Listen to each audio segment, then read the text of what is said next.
Taman Mataram di Kebayoran, Jakarta Selatan, Sabtu 21 Mei 2022. Tampak basah usai hujan turun di wilayah itu.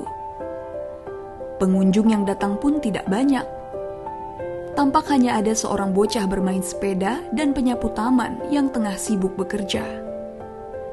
Di sisi taman yang berdekatan dengan Jalan Sisingamangaraja, berdiri Yuri Gagarin. Patung kosmonot Rusia itu terlihat melebarkan tangannya.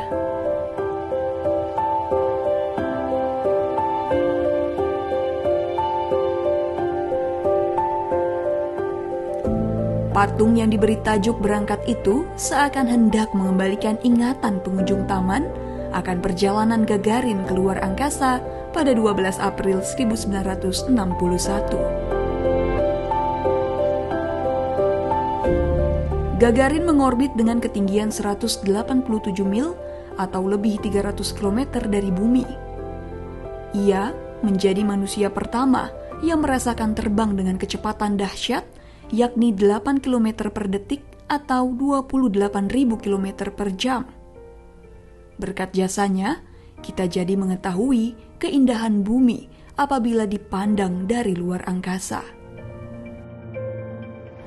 Yuri Gagarin lahir di daerah Smolensk, Rusia, 9 Maret 1934. Gagarin kecil merasakan getirnya perang dan bertahan saat pendudukan Nazi Jerman.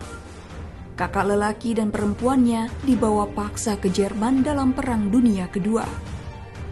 Sebagai anak seorang tukang kayu dan pemerah susu, Gagarin terus bertumbuh dan tak patah semangat mengejar cita-citanya untuk keluar angkasa.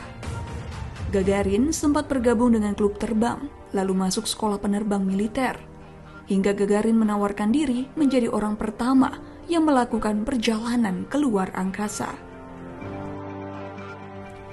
Prestasi Gagarin ini juga mendapat apresiasi banyak pihak.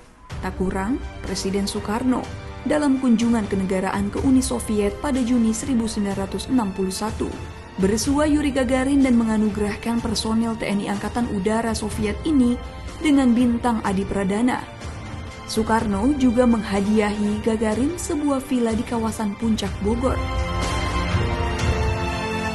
Patung Gagarin di Taman Mataram yang terpasang sejak April 2021 tidak hanya mengukuhkan 70 tahun hubungan diplomatik Rusia-Indonesia dan kekerabatan kota kembar Moskow, Jakarta. Lebih dari itu, sosok Gagarin juga diharapkan bisa menginspirasi banyak anak untuk meraih cita-cita setinggi langit, termasuk keluar angkasa. Sayangnya inspirasi Gagarin terasa jauh dari jangkauan anak-anak di daerah konflik, termasuk anak-anak di Ukraina yang 3 bulan terakhir hidup dalam bayang-bayang invasi Rusia, negara asal Yuri Gagarin. Berdasarkan catatan PBB yang dirilis pada Kamis 12 Mei 2022, sebanyak 14 juta warga Ukraina meninggalkan rumah sejak invasi Rusia ke Ukraina pada 24 Februari 2022. Pertempuran itu juga menyebabkan penderitaan yang luar biasa, terutama bagi anak-anak.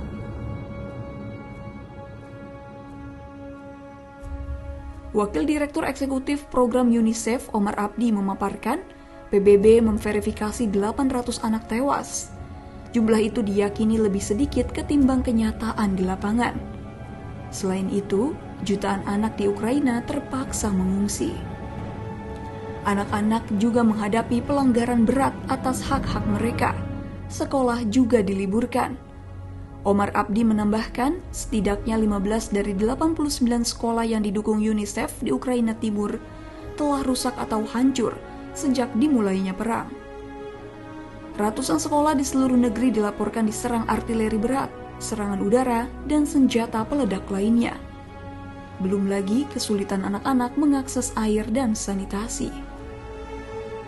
Perang di Ukraina seperti halnya perang di daerah lain adalah krisis perlindungan anak dan hak-hak anak. Semoga saja perang segera berakhir dan mimpi anak-anak Ukraina bisa kembali bersemi, termasuk kemungkinan muncul sosok Yuri Gagarin baru dari antara anak yang kini menjadi korban perang.